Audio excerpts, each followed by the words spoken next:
प्यारे बच्चों, जय हिंद, जय भारत, जय संविधान। प्यारे बच्चों, मैं हरिंदर कुमार डायमंड क्लासेस की तरफ से आपका स्वागत करता हूं। प्यारे बच्चों, बड़ी खुशी की बात है, आपने आवाज़ उठाई और उसमें आप सफलतापूर्वक सफल हुए। बहुत खुशी की बात है प्यारे बच्चों कि जब हमें लगता है कि हमारे साथ कुछ नाइंसाफ़ी हुई है और उसमें हमें एक बहुत अच्छा रिजल्ट सामने आए हमारे, और वो भी हमारे पक्ष में, तो बहुत खुशी होती है। प्यारे बच्चों, जिंदगी का एक असूल है, ईमानदारी बहुत ज़रूरी है। किसी भी क्षेत्र में ईमानदारी आपकी बहुत ही ज़रूरी है।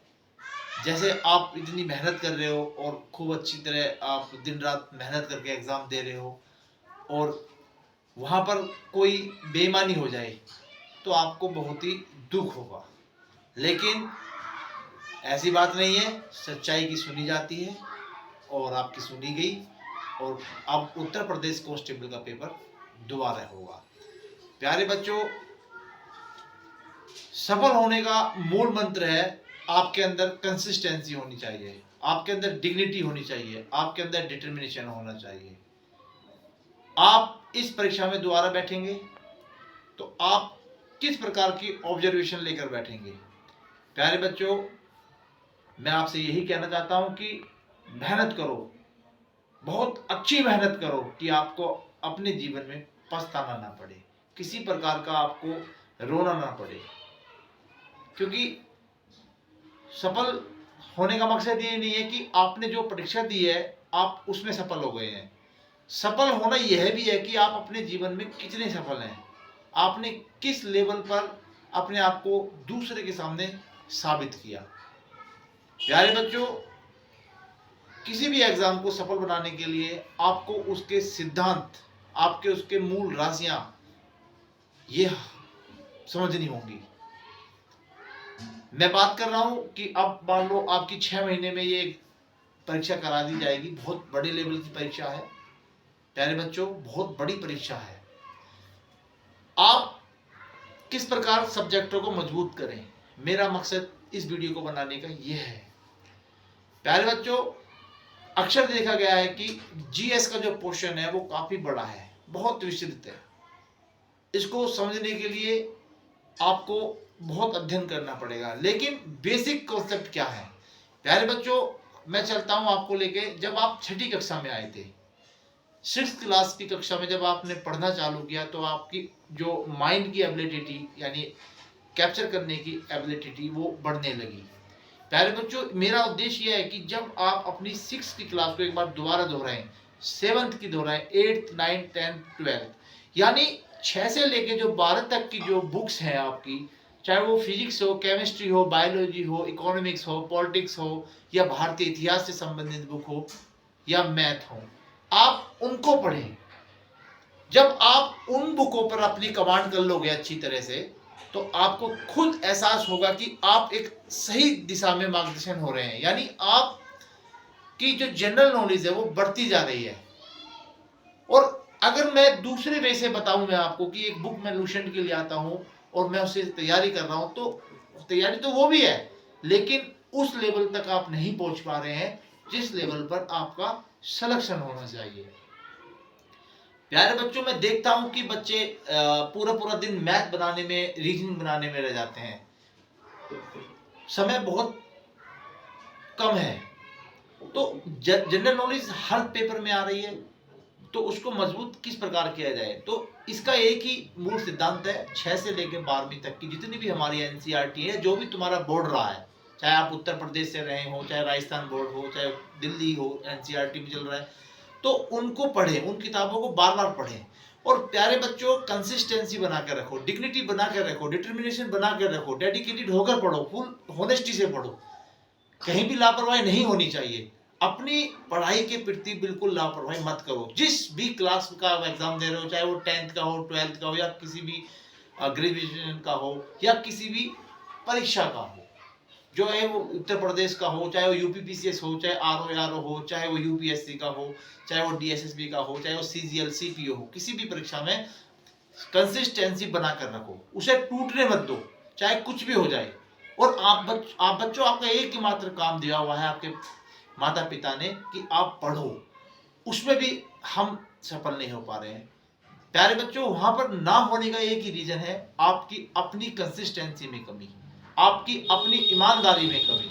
जब आप उसको बार बार पढ़ोगे, बार बार उसका रिवीजन करोगे, तो ऐसा नहीं है कि आप सफल नहीं होंगे। जरूरी नहीं है कि सफल आप परीक्षा में हो, लेकिन कहीं ना कहीं आप जरूर सफल होंगे। मैं आपसे यही कहना चाह रहा हूं कि फुल डिटर्मिनेशन होकर तैयारी करें, फुल फोकस के साथ तैयारी करें और अपनी ऑब्जर्वेशन को बनाएं। कोई भी क्वेश्चन ऐसा नहीं है कि जो आप ना कर सकें। पढ़ा आपने भी है, मैंने भी है, लेकिन पेपर में आप कर गए, मैं नहीं कर पाया, मैं फेल हो गया। तो उसकी मेरे जो मैं फेल हुआ हूं, उसकी एक ही रीजन हो सकता है कि मेरे अंदर अपनी कंसिस्टेंसी और अपने विश्वास की कमी होना। प्यारे बच्चों, ये जरूर लाओ, एक किताब को बार बार पढ़ो, बार बार पढ़ो, लेकिन 100 किताब को मत पढ़ो। 100 किताब आप ला रहे हो बार बार, कभी एक किसी ने बता दिया कि भाई आपके ये ले आओ, आपके बता दिया उस बुक को ले आओ, तो आप पजल हो जाओगे, आप अपने सिलेबस को कंप्लीट कर ही नहीं पाओगे। तो अपनी विश्वास बनाओ, जो किताब आपके पास है पहले उन्हें तो कंप्लीट करो ढंग से, उनको तो कम से कम निचोड़ के लाओ भी, उनमें दिया क्या था, उसमें आपने क्या नोट्स बनाए या क्या आपने पढ़ा, क्या आपको उसमें समझ में आया। क्लियर प्यारे बच्चों? तो सारी भूमिका यहाँ पर है कि आपकी कंसिस्टेंसी नहीं टूटनी चाहिए, आपके अंदर डिटर्मिनेशन की कमी नहीं होनी चाहिए, आपके अंदर कूट कूट कर डिग्निटी भरी होनी चाहिए कि भाई मैं इसके लिए बिल्कुल तत्पर हूँ, जो परीक्षा में देने जा रहा हूँ उसे मैं बिल्कुल ठीक से करके आऊंगा। कोई बहाना नहीं चलना चाहिए, कोई भी एक्सक्यूज नहीं होना चाहिए। बाद में आप पछताते हो, हमें दुख होता है, क्योंकि हम बच्चों को पढ़ा रहे हैं और हमें पता है ये बच्चा क्या कर सकता है। आप सभी बच्चों के अंदर वो एबिलिटी है, आप अपने अंदर पहचानो, उस चीज को पहचानो कि भाई मैं हूं क्या, मैं क्या कर रहा हूं। कहीं मेरे अंदर वो चीज तो नहीं है कि भाई मैं पेपर दिया हूं और पेपर मेरा बिगड़ गया या मेरा नंबर नहीं आया। देखिए, नंबर एक लिमिटेड वैकेंसी होती है और अनलिमिटेड फॉर्म जाते हैं, ये आपको पता ही है। लेकिन जब आपने उस चीज को समय दिया है पेपर को पढ़ने के लिए, अच्छी तरह आप पढ़ के गए तो आपका सिलेक्शन बनता है। अगर यहाँ नहीं बनता तो कहीं और जरूर होगा, लेकिन कामयाब जरूर हो जाओगे मेरे प्यारे बच्चों। रास्ता आपका बना हुआ है, बस आपको चलना किस माध्यम से है ये आपके ऊपर निर्भर करता है।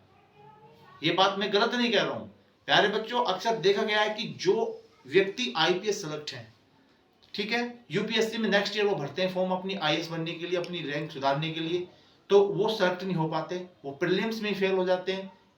तो जरूरी नहीं है कि जो ऑलरेडी सेलेक्टेड है वो अपनी रैंक्स और सुधार पाएगा, या जो फेल हो गया वो नेक्स्ट ईयर नहीं सेलेक्ट होगा, पक्का सेलेक्ट होगा। प्यारे बच्चों, उसके अंदर कंसिस्टेंसी है, डिग्निटी है, डिटर्मिनेशन है। और आप सभी बच्चों से मेरी रिक्वेस्ट है, तन और धन और मन से पूरी ईमानदारी से पूरा समय दो पढ़ाई को और पढ़ो।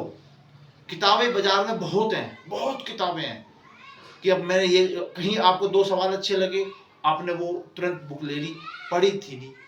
तो जो आपके पास बुक्स हैं, जो आपके अवेलेबल साधन हैं, उनको तो कंप्लीट करो, ढंग से पढ़ो प्यारे बच्चों। सिलेक्शन लाने के लिए अभी क्या हुआ था, 150 क्वेश्चन आए उत्तर प्रदेश की परीक्षा में, 150 प्रश्न पूछे गए ना, तो 150 में से मोस्टली बच्चे जो कर रहे हैं, यानी जो जिन्होंने ईमानदारी करी थी, 100 105 प्यारे बच्चों, अच्छा स्कोर है, मैं बुरा नहीं बता रहा, लेकिन थोड़ा सा इंप्रूव करो। आपके कम से कम 105 110 तो सही हो, लेकिन आप बता रहे हो 80 85 90 क्वेश्चन। प्यारे बच्चों, सिलेक्शन यहाँ नहीं हो पाएगा, क्योंकि 50 लाख फॉर्म ऑलरेडी सबमिट है उत्तर प्रदेश कांस्टेबल में, और 50 लाख फॉर्म में से 60,244 वैकेंसी में आपका सिलेक्शन होना, तो प्यारे बच्चों मेहनत तो आपको बहुत अच्छी करनी पड़ेगी। आपको खुद अपने विषय में मास्टर बनना पड़ेगा, चाहे वो रीजनिंग हो, चाहे वो मैथ हो, चाहे वो जीएस का हो, चाहे वो मानसिक अभिरुचि हो। प्यारे बच्चों, हमारे जो दैनिक जीवन है उसको भी समझो, अपनी ऑब्जर्वेशन को बनाओ। किसी भी क्षेत्र की सबसे पहले जानना है तो उसकी टोपोग्राफी समझो, भाई इसकी टोपोग्राफी क्या है, यहाँ कितनी योजना चल रही है, या यहाँ कितनी नदियां हैं, या क्या क्या यहाँ पर प्लानिंग है गवर्नमेंट की, ठीक है, इन चीजों को समझना पड़ेगा। और मैं विश्वास दिलाता हूँ, अपने अंदर विश्वास, कंसिस्टेंसी बना कर रखो, आप सब 100% सिलेक्शन हो जाएगा आपको। तो ये बात और बताना चाहता हूं कि परीक्षा में मैंने अक्सर विद्यार्थियों से बात की कि जब वो परीक्षा कर रहे हैं, यानी परीक्षा में बैठे हुए हैं और अपना पेपर सॉल्व कर रहे हैं, कोई भी क्वेश्चन लगाया, मान लो पहला क्वेश्चन ही किया और आपने ए ऑप्शन लगा दिया, तो प्यारे बच्चों गोला भरने में गलती नहीं करनी, क्योंकि एक क्वेश्चन भी अगर आपका सही जो आपको आता है वो गलत हो जाता है तो फिर आपका बिल्कुल भी ध्यान सटीक नहीं रहता। तो इस चीज पे भी गौर किया करो प्यारे बच्चों। कम से कम अच्छी मेहनत करो, उसे समझो, उनके टॉपिक समझो, सारांश पढ़ो प्यारे बच्चों। ऑब्जेक्टिव क्वेश्चन करो, मैं ये नहीं कह रहा डिस्क्रिप्टिव भी पढ़ो, कम से कम डिस्क्रिप्टिव पढ़ने से आपको उसकी समरी काफी दिनों तक याद रहेगी। ठीक है प्यारे बच्चों, तो मैं आपको शुभकामनाएं देता हूं। बहुत खुशी का दिन है आज, आप जीत कर आए और आपने बहुत ही मेहनत करी इन 6 दिनों में। बहुत ही खुशी की बात है कि आपका पेपर दोबारा होगा। और जो बेईमान व्यक्ति हैं वो कभी सफल नहीं होते प्यारे बच्चों। वो अपने जीवन को अच्छा तो बना सकते हैं कुछ दिनों के लिए, लेकिन सदैव के लिए नहीं बना सकते। आपकी जीत हुई और आप जीतोगे। जो बच्चे अभी भी ईमानदारी से तैयारी करेंगे, फुल डिग्निटी के साथ तैयारी करेंगे, वो कामयाब हो जाएंगे। और प्यारे बच्चों, मैं उनके लिए भी कह रहा हूं जो बच्चे सिलेक्शन जिनका रह जाएगा इन फ्यूचर में, वो कभी अपने अंदर नेगेटिविटी ना लाए। आप यहाँ नहीं तो कहीं और जरूर सफल होगे। प्यारे बच्चों, आप सभी मास्टर बनो अपने सब्जेक्टों में। आप खुद एक मास्टर हैं, आप एक खुद ताकत है। अपनी ताकत पहचानो पढ़ाई के अंदर। जब आप खुद उस किताब को लेकर बैठे हो, आपके देख आंख भी है, कान भी है, नाक भी है, हाथ भी है, और आपके पास साधन भी, तो वो क्यों नहीं चीज हो सकती? बिल्कुल हो सकती है प्यारे बच्चों, बिल्कुल हो सकती है। हिम्मत रखो, विश्वास रखो, डिग्निटी रखो, डिटर्मिनेशन रखो प्यारे बच्चों। बिल्कुल भूलने की जरूरत नहीं है, रास्ता बना हुआ है, बस आपको चलना है। और आप किस माध्यम से चलते हो? एक बच्चा दौड़ भी रहा है, एक बच्चा कम फास्ट में दौड़ रहा है, एक बच्चा पैदल चल रहा है, एक बच्चा कैसे भी अपने आप को सफल कर रहा है, लेकिन आपको चलना पड़ेगा। रास्ता बहुत खुला हुआ है, लेकिन काफी कठिनाइयां आ सकती हैं। आप बीमार भी हो सकते हैं, लेकिन अपना स्वास्थ्य का भी ध्यान रखें। अच्छा खाएं, अच्छा पिएं, समय ज्यादा से ज्यादा पढ़ाई पर रखें, खूब पढ़ें, किसी भी टॉपिक पर उसका अध्ययन करें, ठीक है। और डेली न्यूज़पेपर पढ़ें। सुबह 4 से, जिस परीक्षा का आप पेपर देने जाओगे या देने जा रहे हो, उस परीक्षा का पेपर सुबह 4 से 6 आप लगा दो। यानी उसका एक पूरा पेपर बना के और फिर उस पेपर को एनालाइज करो। कोई कमी नहीं रहनी चाहिए प्यारे बच्चों। सिलेक्शन आपका ही होगा, आप सिलेक्टेड होंगे, आपके अंदर वो गुण है प्यारे बच्चों। हर व्यक्ति, हर बच्चा वो मास्टर है अपने आप के अंदर। उस चीज को बस पहचानो, आइडेंटिफाई करो कि भाई मैं क्या कर रहा हूं। तो प्यारे बच्चों, मेरा आपको सभी को एक तरफ से फिर यही संदेश है, कंसिस्टेंसी, डिटर्मिनेशन और डिग्निटी और डेडिकेटेड होकर पढ़ाई करो। एक बुक को 1000 बार पढ़ो, ना कि 1000 बुक को बार बार पढ़ो। प्यारे बच्चों, मैं हरेंद्र कुमार आप सबको बधाई देता हूं। आप डायमंड क्लासेस में जुड़े और आगे चलकर अपने भविष्य को उज्जवल बनाएं। जय हिंद, जय भारत, जय संविधान।